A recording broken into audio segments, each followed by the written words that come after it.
5 tableaux du peintre Camille Corot ont été volés au musée de Semur-en-Auxois en Côte d'Or.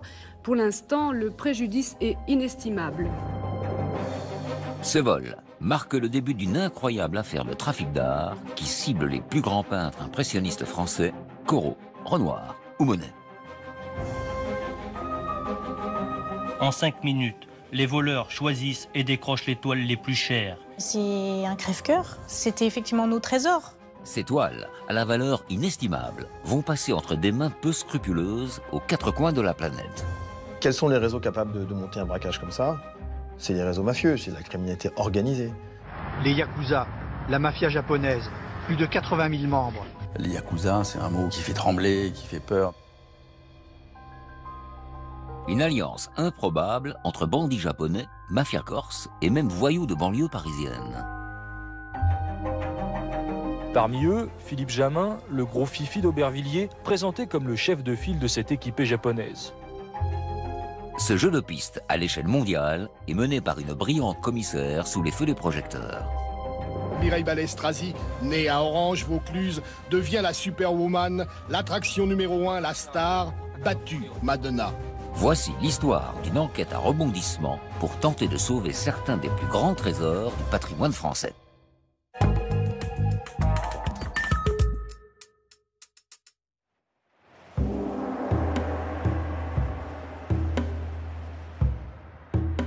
En 1984, Claude Payaug est chargé de la sécurité des bâtiments à Semur-en-Auxois.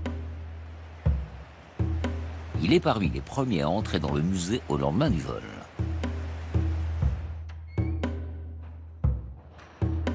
Quand on est arrivé, les cadres étaient posés à même le sol, comme ça. Les toiles avaient été découpées au cutter probablement. Je vous garantis que quand vous voyez que des œuvres ne sont plus exposées comme ça, qu'on sait qu'elles ont disparu, on ne sait pas où, on est désarmé face à l'événement, complètement désarmé. Ces 5 toiles faisaient la fierté de la ville depuis plus d'un siècle. Peintes en plein air et d'après nature, elles préfigurent le mouvement impressionniste. C'est l'artiste Jean-Baptiste Camille Corot, originaire de la région, qui les a offertes au musée. Un cadeau du ciel pour ce petit établissement, aujourd'hui dirigé par Alexandra Bouillot-Chartier.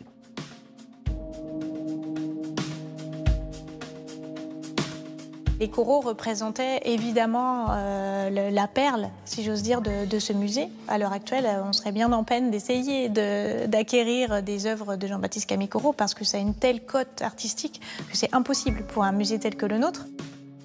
Des chefs-d'œuvre pourtant bien mal protégés au moment des cambriolages. En 1984, c'est un petit peu encore l'époque où le musée n'est pas gardé tout le temps, il n'est pas sécurisé, mais comme bon nombre aussi de musées de France, je dirais en province. Et puis, c'est un peu l'époque où on peut aller visiter quasiment tout seul. Voilà, moi, on m'a raconté qu'on allait chercher une clé en mairie et qu'on pouvait visiter librement. Donc, on est quasiment sûr qu'effectivement, il y a eu un repérage de fait auparavant. Pas de gardien, pas d'alarme, même en pleine nuit. Les voleurs ont simplement escaladé la grille, grimpé sur le toit d'un bâtiment et brisé une fenêtre. Alors que le musée compte d'autres œuvres de valeur, ils n'ont visé que les Corot. Pourquoi prendre que ces 5 tableaux de Corot? C'était très ciblé. Et évidemment, on sait très bien que c'était répondre à une commande, quoi. Une commande? Mais de qui? Difficile à dire, car les voleurs n'ont laissé aucun indice derrière eux.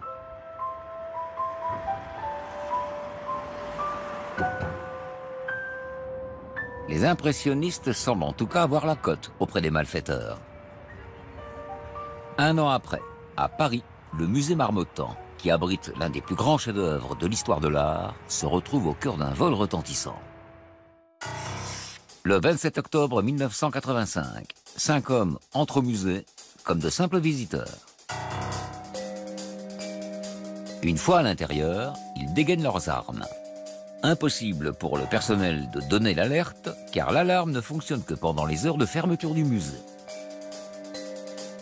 Les gardiens et la quarantaine de visiteurs sont enfermés dans le vestiaire. Les voleurs dérobent 9 toiles de grands maîtres de l'impressionnisme. Renoir, Berthe Morisot, Naruzet et surtout Claude Monet et son chef-d'œuvre mythique, Impression soleil levant. Cette vue du port du Havre, peinte en 1872, a donné son nom au mouvement impressionniste. La perte est immense. Le vol a duré moins de 10 minutes. Pas un coup de feu n'a été tiré. Un vrai travail de professionnel.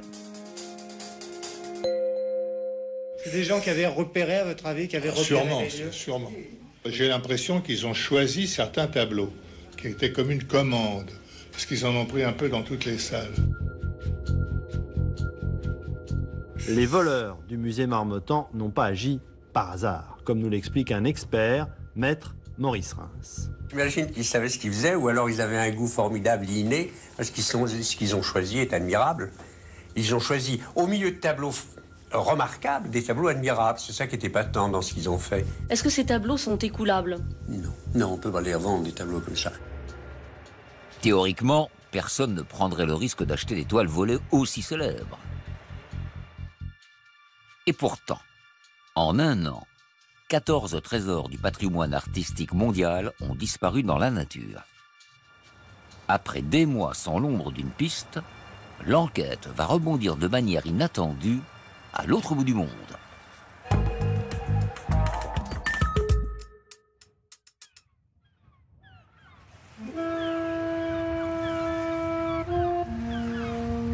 Gildas Le Lidec, ancien diplomate, coule une retraite paisible en Bretagne. Dans les années 80, il était conseiller culturel à l'ambassade de France au Japon. À cette époque, en avril 1986, il reçoit une étrange visite.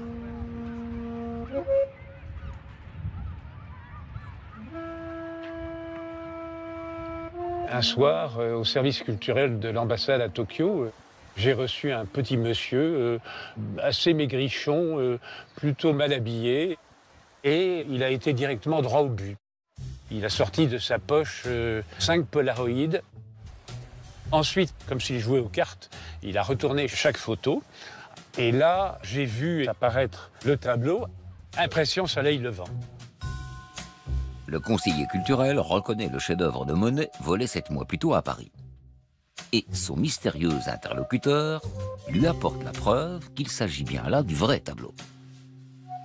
Et puis, il a installé un deuxième rang de polaroïdes. C'était les photos des châssis, c'est-à-dire de l'envers du tableau, sur lequel, j'ai bien vu, était inscrit l'origine du tableau, qui était le musée Marmottan. Et il m'a dit tout de go, ben voilà, si vous voulez récupérer ça, c'est 500 millions de dollars. Alors là, je dois dire que je suis resté complètement... J'étais, je vous dis, à 10 000 lieues de penser que ça pourrait m'arriver. Avertis du chantage, les autorités françaises demandent à Gildas Le Lidec de maintenir le contact, pour gagner du temps. Mais après quelques rendez-vous, l'homme perd patience. Mon interlocuteur m'a dit « Écoutez, maintenant, nous en avons assez d'attendre, donc la prochaine fois, vous allez récupérer votre tableau, mais il sera en découpé. Donc il faudra que vous le rassembliez vous-même. » C'est plus que de la panique. On est au stade de la sidération, parce que je ne suis pas du tout préparé à ce genre d'affaires. Et donc, ma première réaction, c'est de me dire, bon, ça ne peut être traité qu'au plus haut niveau. Et donc, je me précipite, je vais voir l'ambassadeur, qui effectivement fait ce qu'il a à faire, et téléphone immédiatement au cabinet du ministre, à Paris. Face à la menace, la France demande au Japon d'interpeller l'homme, mais les autorités nippones refusent de coopérer. Le maître chanteur disparaît dans la nature. La trace d'impression soleil levant semble perdue. Le chef-d'œuvre de Monet est-il vraiment au Japon? Impossible de le confirmer. Mais désormais, pour retrouver les impressionnistes volés en France, tous les regards se tournent vers le pays du soleil levant. Il faut dire qu'au début des années 80, le Japon est particulièrement friand d'art occidental. En plein boom économique, le pays fait exploser la spéculation. Les toiles les plus chères de la planète sont achetées ici, à des sommes astronomiques, pour le plus grand bonheur des marchands d'art. Après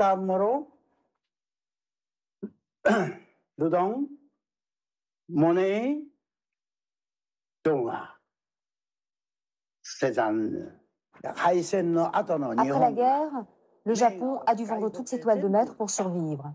C'est moi qui les ai vendues. Mais maintenant que le Japon est riche, je pense qu'il faut les racheter.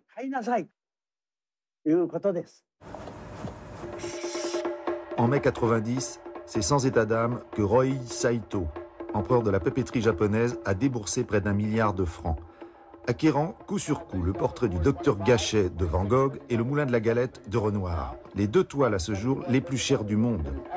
Monsieur Saito les aime tellement qu'il a songé à se faire enterrer avec elles. Mais la nouvelle a soulevé un tel tollé qu'il a finalement promis de les léguer à l'État. Au milieu de cette frénésie, certains n'hésitent pas à s'approvisionner en toute illégalité. Le journaliste Jacques Folloroux est un fin connaisseur des mafias internationales.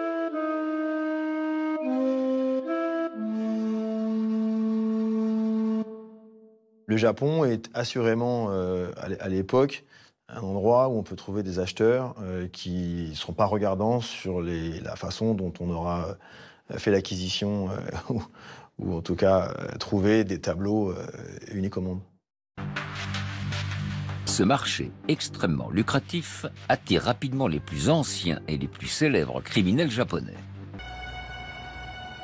C'est l'hypothèse dont hérite la commissaire Mireille Balestrazi, 33 ans, qui vient d'être promue à la tête du service spécialisé dans la recherche des biens culturels volés.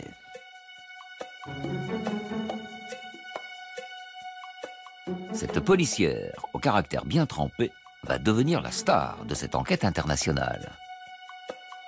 Elle est l'une des premières femmes à gravir les échelons de la hiérarchie policière. Est-ce que ça a changé? Comme elle le rappelle 12 ans plus tard sur le plateau de Bernard Pivot. Ce que l'on fait, on doit le faire. À l'époque, une femme qui devient commissaire de police, c'est l'étonnement quand même dans les commissariats, chez vos collègues Oui, quand même. c'est vrai que c'est nouveau, donc ça surprend. Il y a beaucoup de sceptiques à ce moment-là. Ouais. Oui. De l'ironie? Un peu d'ironie, pas trop, parce qu'on ne se laisse pas faire, donc on n'ose pas trop. Mais c'est quand même dans le dos, on sent bien que les sourires y sont, oui. Ouais. Philippe Dejean est policier. Il a travaillé sous les ordres de Mireille Balestrazi au début des années 90.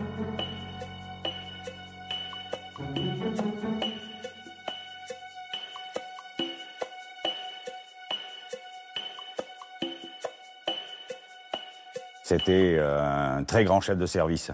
Si je devais faire le top 3 des chefs de service qui m'ont dirigé, elle est dans ce top 3 sans aucun problème.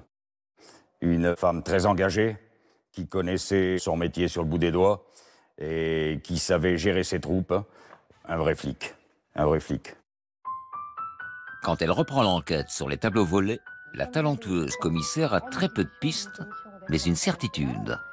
Il y a un lien entre le Japon et le vol des impressionnistes. Reste à savoir lequel. Un fait divers qui n'a rien à voir avec les tableaux volés va permettre à son enquête de faire un bond en avant.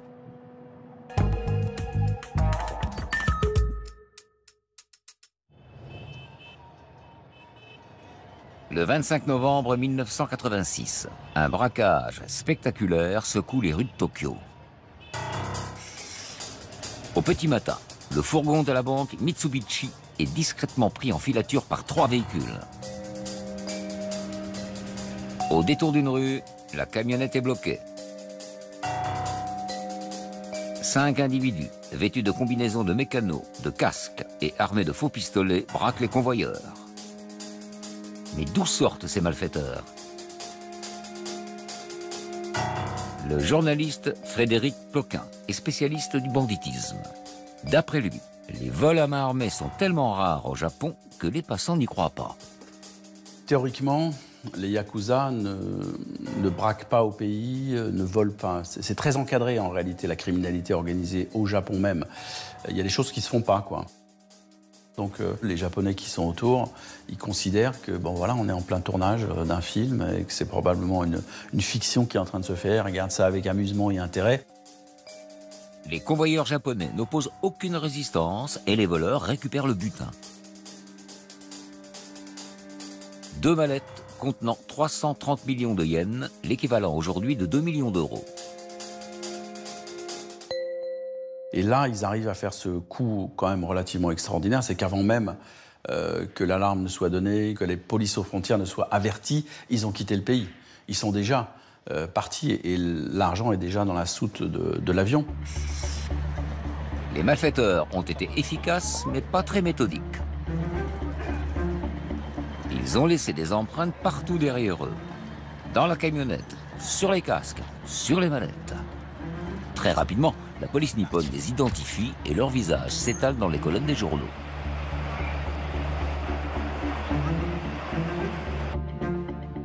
Surprise, les braqueurs sont français.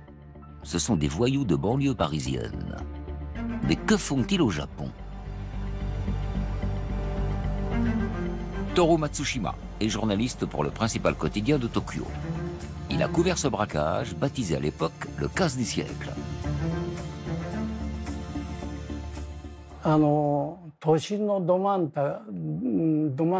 Ce braquage a suscité une grande agitation dans les médias. On ne parlait plus que de ça du matin au soir.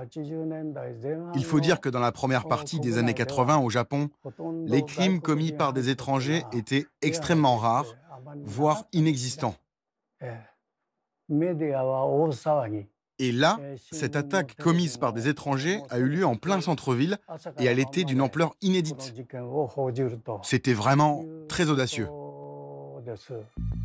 Pour les Japonais, c'est un peu une atteinte à leurs règles, à leur honneur, à leur image. C'est une énorme surprise, en fait, ce casse. Ils ne s'y attendaient absolument pas que quelqu'un ose faire ça dans leur pays. Pourquoi des délinquants français ont-ils traversé la planète pour venir braquer un fourgon? La réponse à cette question arrive 1 an plus tard, en 1987, lors de l'arrestation d'un truand à Tokyo. L'homme s'appelle Shinichi Fujikuma. Il vient de tomber pour le cambriolage d'un magasin de fourrure. Lors de son interrogatoire, le Japonais tente d'obtenir les faveurs des enquêteurs en leur faisant une incroyable révélation. D'après lui, les Français, que la police nippone recherche depuis le braquage du fourgon de Tokyo, seraient aussi impliqués dans un trafic d'art entre la France et le Japon.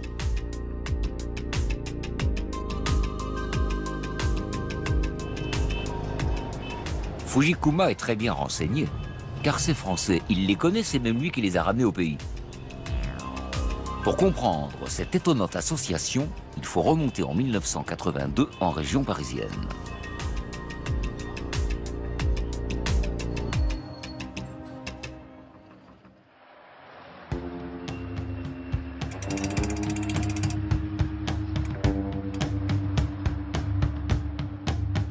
À cette époque, Fujikuma est incarcéré à Poissy dans le cadre d'un trafic international d'héroïne. C'est là qu'il rencontre une bande de voyous de la région que la police a baptisée le gang d'Aubervilliers. Le journaliste Frédéric Ploquin connaît bien l'histoire de ces délinquants qui officiaient en Seine-Saint-Denis dans les années 80. Le gang d'Aubervilliers, c'est vraiment une bande de jeunes qui s'amusent en volant. Leur spécialité, c'est vraiment de voler des voitures. Ils font ça comme d'autres vont acheter le pain. À l'époque, les voitures ne sont pas sursécurisées comme aujourd'hui. Donc, ils volent des voitures et ils les amènent aux plus anciens. Et qui, eux, soit revendent, il y a tout un trafic de voitures volées, soit se servent des voitures pour éventuellement faire des casses. Derrière les barreaux de la prison, Fujikuma sympathise avec Philippe Jamin, dit Gros Fifi, un jeune d'Aubervilliers qui lui offre sa protection. À leur sortie de prison, le Japonais aurait proposé à son ami français de rencontrer ses patrons, les Yakuza. La mafia japonaise serait à la recherche de tableaux de maître et la bande de Gros Fifi pourrait bien lui être utile. Les Yakuza, ils traitent plutôt bien les petits Français, parce qu'on leur a présenté un peu comme les représentants de la mafia, du crime organisé française, qui ne sont pas du tout. Ce sont des petites mames, on leur a présenté comme des notables. Et les Yakuza leur commandent des tableaux impressionnistes. Ils savent que en France, on peut trouver ça facilement.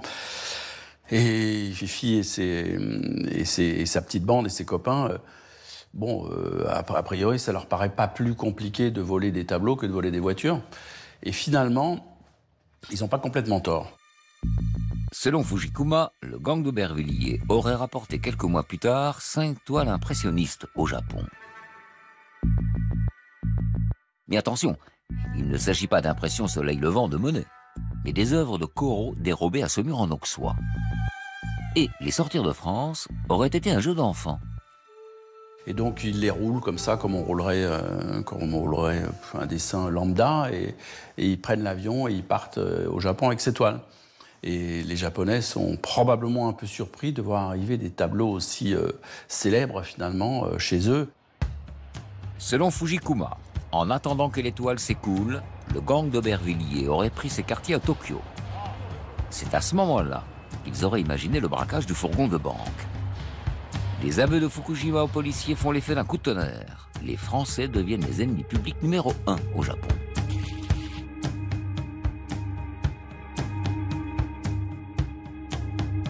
Un avis de recherche est lancé contre la petite bande, mais c'est un peu tard. Gros Fifi et ses amis sont depuis longtemps en cavale. Fifi, il est parti à la découverte du Mexique. Il est sur la côte pacifique, là-bas, dans un village de vacances. Il se fait des nouveaux amis et ça se passe très bien pour lui. Les malfaiteurs se sont fait la belle, mais les toiles de Corot, elles, seraient toujours au Japon, tout comme Impression Soleil Levant. Et la France est bien décidée à les récupérer.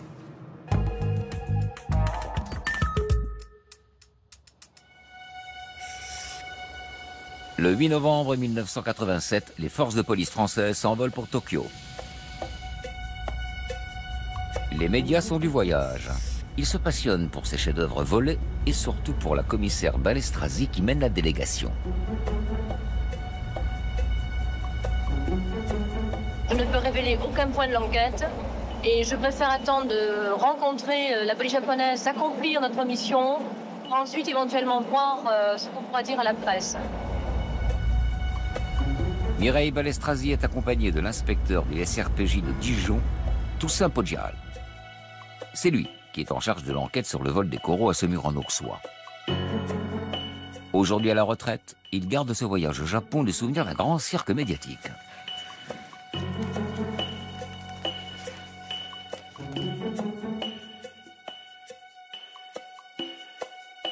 Quand on est arrivé à l'aéroport de Narita au Japon, il y avait peut-être une centaine de journalistes qui nous attendaient.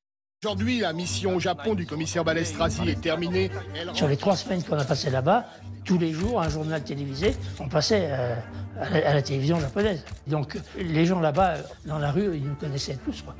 Surtout Madame Balestrazi, d'ailleurs.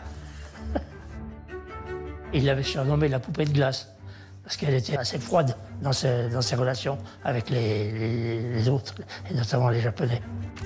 Dans ce pays où la promotion de la femme reste encore un objectif, Mireille Balestrazi, née à Orange-Vaucluse, devient la superwoman, l'attraction numéro 1, la star, battue Madonna. L'impression laissée par la commissaire sur le journaliste Toru Matsushima en dit long sur la fascination qu'elle exerce sur les Japonais à l'époque.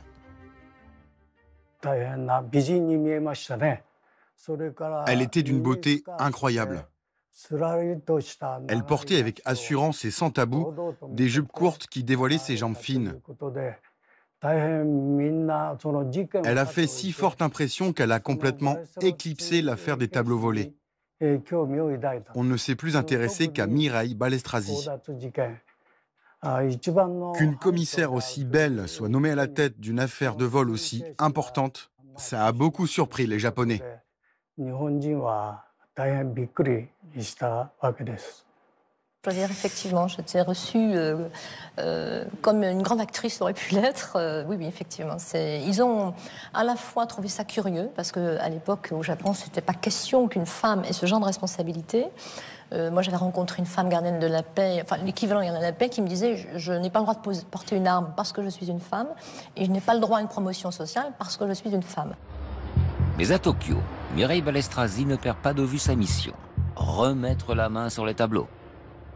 Impression Soleil Levant est toujours introuvable, Mais les coraux, eux, ont été localisés. Plusieurs galeries et musées se les sont partagés sans éveiller le moindre soupçon. L'une d'entre elles s'est offerte pour 800 000 francs ce jeune garçon à la casquette. Même prix pour ce crépuscule acheté par ce musée d'Osaka. Le directeur du musée précise « Je n'étais pas certain qu'il s'agissait bien là de la peinture recherchée par la police, car j'avais cru remarquer quelques différences de détails. » Légalement, au Japon, au bout de 2 ans, rien n'oblige un acheteur de bonne foi à restituer un bien volé. Pour persuader les propriétaires de rendre l'étoile, Mireille Balestrazi va donc devoir négocier et composer avec les us et coutumes locaux. Nous sommes à Osaka, la 3e plus grande ville du pays.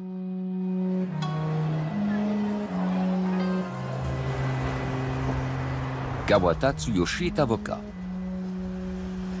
En 1987, il défend un galeriste qui a acquis Le jeune homme à la casquette de Corot, l'un des tableaux volés à Saumur en Auxois.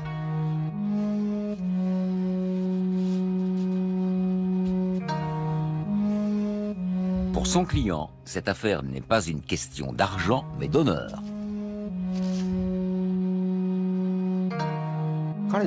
Mon client a acheté ce tableau pour 8 300 000 yens, soit l'équivalent aujourd'hui de 50 000 €. Il ignorait totalement que l'œuvre avait été volée.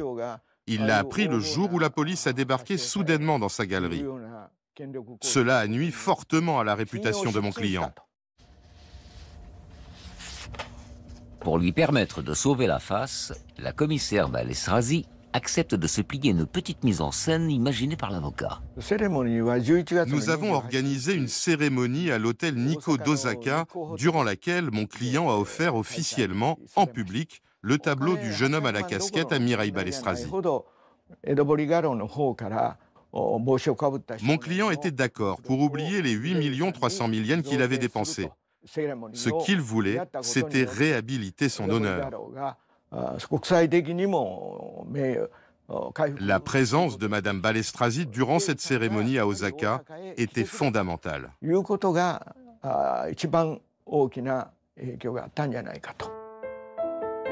Le tact de la commissaire fait des merveilles. Elle réussit à convaincre les Japonais de lui rendre 4 coraux sur les 5 volets et gagne même la mascotte de la police locale. Une mission délicate, un succès complet pour Mireille Balestrazi et les policiers français. 15 jours d'enquête à Tokyo et enfin, vendredi, le droit de rapporter en France 4 tableaux du peintre Corot. On nous attendait, bien sûr, à l'aéroport. On était amenés en voiture jusqu'au ministère. On a donc remis les tableaux là-bas.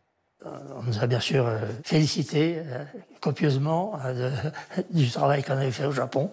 Après, moi, j'ai pris le train pour rentrer à Dijon. Et puis, voilà. De son voyage au Japon, Mireille Balestrazi rapporte aussi des informations cruciales sur le braquage du musée Marmottan. Des photos des toiles volées auraient circulé entre les mains des Yakuza, mais les tableaux eux-mêmes n'auraient jamais quitté la France. Les Japonais mettent alors la commissaire sur une piste inattendue, celle de la mafia corse.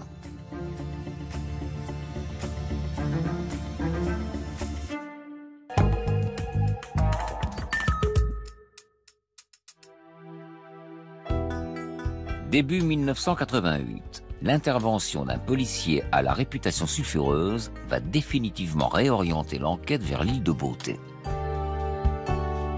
Cet homme, c'est Charles Pellegrini. Ancien patron de la brigade de répression du banditisme, c'est un policier incontournable dans les années 70 et 80. Le gang des Lyonnais, Jacques Messrine, il a participé à toutes les plus grandes traques de cette époque. Originaire de Corse, cet ancien commissaire est aussi connu pour sa proximité avec les membres de la criminalité locale. Je n'ai jamais caché à quiconque, encore moins à mes supérieurs, que j'avais des relations avec certains membres du milieu, parce que à cette époque, avoir un informateur était non seulement autorisé, mais vivement encouragé. En 1988, l'un de ses contacts peu recommandable l'appelle. Il a une proposition à lui faire. Mon ami me dit très précisément, nous détenons les monnaies, Donc, tu vas aller voir ta hiérarchie et leur dire que si ils ne libèrent pas un certain nombre de membres de notre mouvement, ces tableaux seront brûlés place de la Concorde.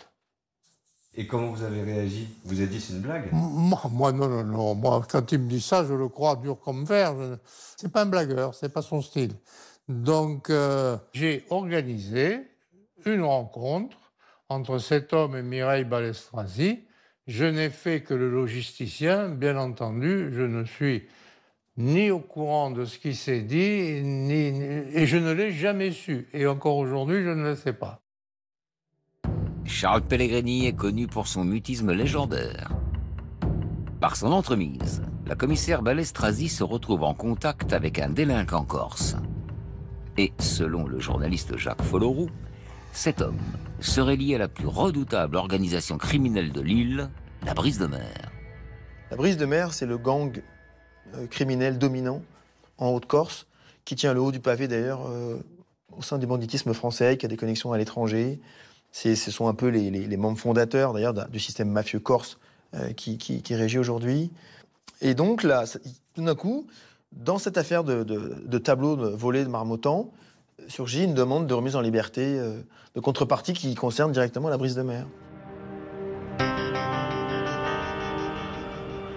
Des tableaux impressionnistes en échange de la libération de criminels corses, hors de question de céder au chantage pour Mireille Balestrazi. Les prisonniers restent derrière les barreaux. Impression au soleil levant, est-il vraiment en Corse? La piste mérite d'être creusée et la commissaire va y consacrer 2 années de travail.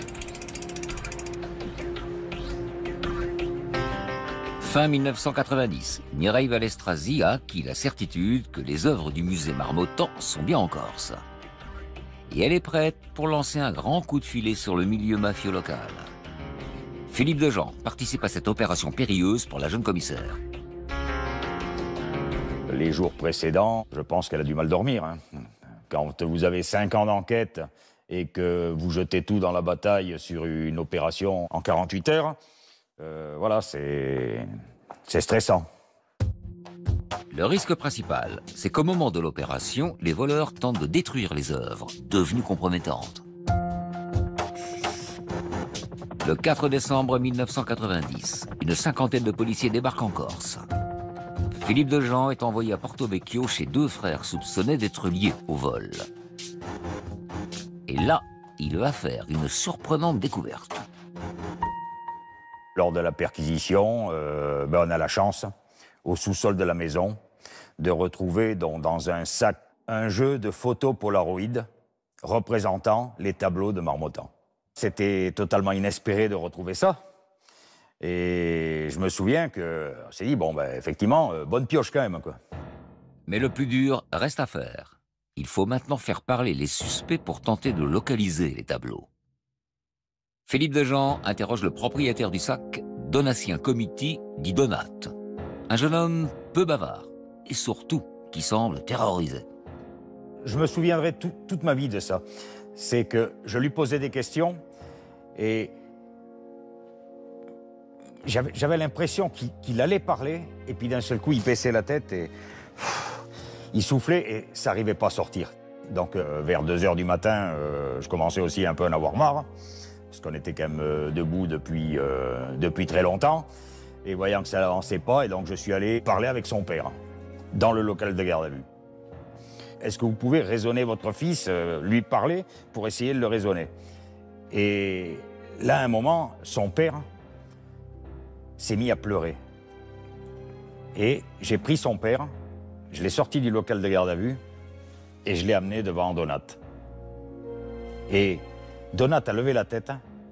Quand il a vu son père en larmes, tout de suite, alors que ça faisait 3 heures qu'il ne m'avait pas dit un mot, il a dit « c'est bon, je vais vous dire ». Le jeune homme livre l'adresse de la cache des tableaux. Philippe Dejean et ses collègues se précipitent sur les lieux. On rentre dans cet appartement, vide de tout occupant, avec une grande armoire murale avec des portes accordéon. Et lorsqu'on ouvre les portes accordéon, on voit effectivement un énorme coffre en bois qui était entièrement vissé, équipé de poignées.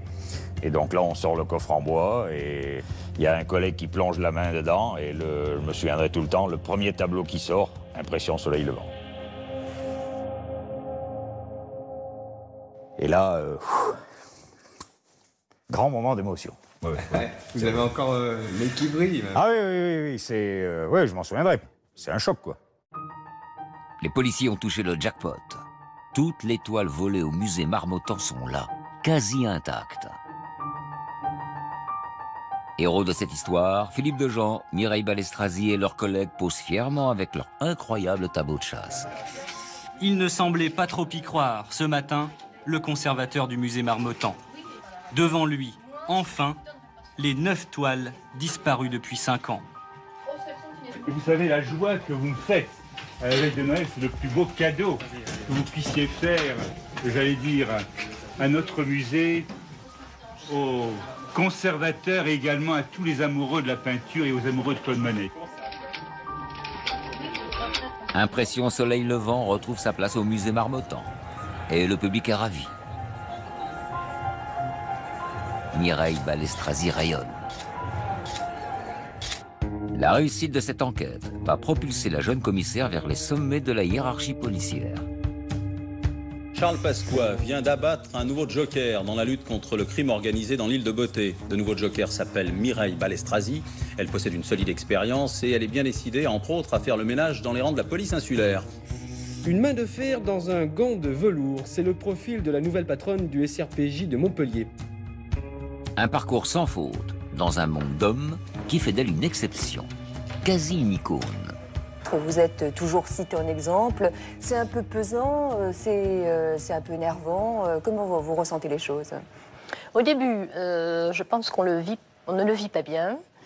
Après, on s'y adapte et en même temps, on finit par comprendre qu'il y a une nécessité aussi de servir de référence, d'exemple à des plus jeunes, à des jeunes filles qui n'oseraient pas ou qui n'y penseraient pas pour leur montrer que c'est accessible. Donc je pense qu'il y a un rôle là sans doute important. Modèle de réussite dans la police française, l'ascension de Mireille Balestrazy est irrésistible. Pour la première fois, une femme est portée à la tête d'Interpol et il s'agit d'une Française, Mireille Balestrazy, 58 ans, jusque-là numéro 2 de la police judiciaire de Paris. Mireille Balestrazy est aujourd'hui à la retraite et n'a pas souhaité revenir sur l'enquête qui l'a rendue célèbre. Une affaire qui n'a pas livré tous ses secrets.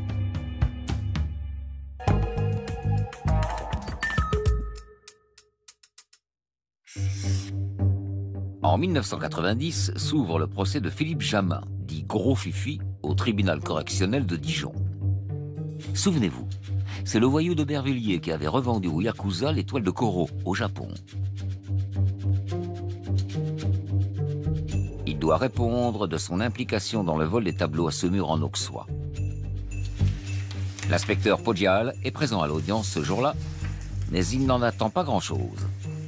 Notre enquête ne peut pas démontrer que Jamin a commis le vol. Il est bien obligé d'admettre qu'il a ramené les tableaux au Japon, et donc il reconnaît effectivement le recel, mais pas le vol. Les preuves vont manquer, quoi, finalement, et c'est pas difficile pour l'avocat de Philippe Jamin, finalement, de tout mettre sur le dos de la grande et puissante mafia japonaise. Les Yakuza, c'est un mot qui fait trembler, qui fait peur, donc évidemment, ça va l'aider dans cette histoire, il va s'en sortir relativement bien. Gros Fifi n'était-il qu'un exécutant des Yakuza? Et qui a réellement cambriolé le musée de Semur en Auxois? On ne le saura peut-être jamais. Philippe Jamin est uniquement condamné pour recel à 5 ans de prison. Mais attention, il n'a pas encore soldé son épisode japonais. Il lui reste encore à répondre du braquage du fourgon de Tokyo en 1986.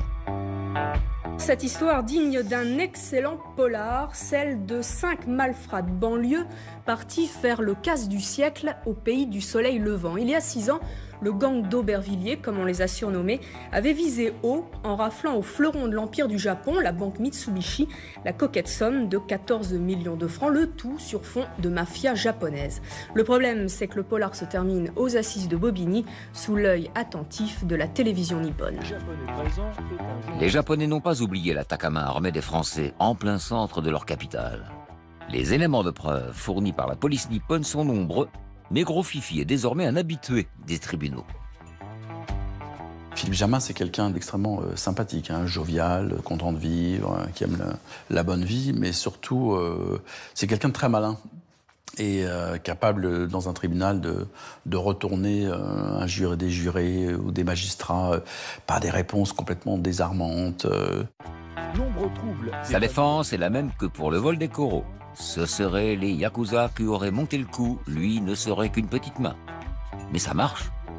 Une fois encore, il n'est condamné que pour recel à 6 ans de réclusion. Le gang d'Aubervilliers était-il aussi impliqué dans le vol des chefs-d'œuvre de Marmottan? L'enquête n'a jamais pu l'établir. Elle n'a d'ailleurs pas pu établir grand-chose. Aucun voleur n'est mis en cause au procès qui s'ouvre en juin 1994. Décor de circonstance pour un procès impressionniste et même un peu surréaliste. On devine l'amertume de la présidente et du substitut du procureur qui rêvait d'une cour d'assises avec les voleurs et le commanditaire et qui échoue, si l'on peut dire, dans une chambre correctionnelle banale avec un homme de paille, un receleur sans mémoire qui ne connaît rien à la peinture et ne s'intéresse qu'au football. Donatien Comiti, le Corse chez qui les tableaux ont été retrouvés, est condamné pour recel à 2 ans de prison. Jamais il ne donnera les noms de ceux qui les ont volés. Je reste encore aujourd'hui persuadé que c'est pas lui qui a participé au vol.